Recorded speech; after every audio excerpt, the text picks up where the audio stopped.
মুর্শিদাবাদ জেলার নবগ্রাম ব্লকের নবগ্রাম পঞ্চায়েতের কুসমোর গ্রামের 17 নম্বর অঙ্গনারী কেন্দ্রে নিম্নমানের খাবার দেওয়াকে কেন্দ্র করে এক শিশুর আত্মীয়কে মারধর করার অভিযোগ অঙ্গনারী কেন্দ্রের ওয়ার্কার শেফালি বিবির স্বামী বাবুল শেখের দিকে।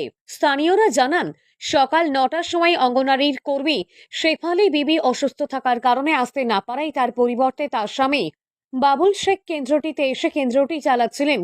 এরপর সেখানে নিম্নমানের খাবার দেওয়াকে কেন্দ্র করে প্রথমে শুরু হয় কথা কাটাকাটি, তারপর সেখান থেকে হাতাহাতিতে পরিণত হয়। কিন্তু প্রশ্ন একটাই, একজন পুরুষ হয়ে কিভাবে একজন মহিলার গায়ের উপর হাত তুলতে পারেন?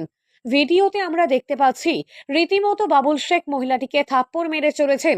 অঙ্গনারীর বাচ্চারা ঠিকমতো খাবার পাচ্ছে না, একদম নিম্নমানের খাবার দেওয়া হয়। আর এই নিয়ে বলতে গেলেই বাচ্চাদের মায়ের উপর চড়াও হন বাবুল শেখ। এই নিয়ে নিন্দার ঝড় উঠেছে, যেখানে শিশুর প্রাথমিক শিক্ষা কেন্দ্র হলো অঙ্গনারী কেন্দ্র।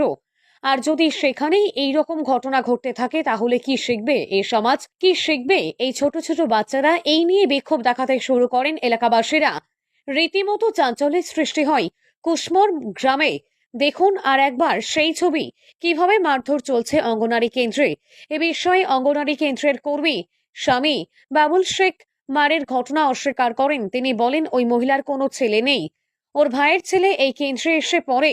ওই ছেলের মা বাবা কোনোদিন আসেন না, শুধু শুধু তিনি আসেন আর আমার স্ত্রীর সঙ্গে ঝামেলা করেন। বলাই প্রামাণিকের রিপোর্ট, কেটিএন বাংলা টিভি।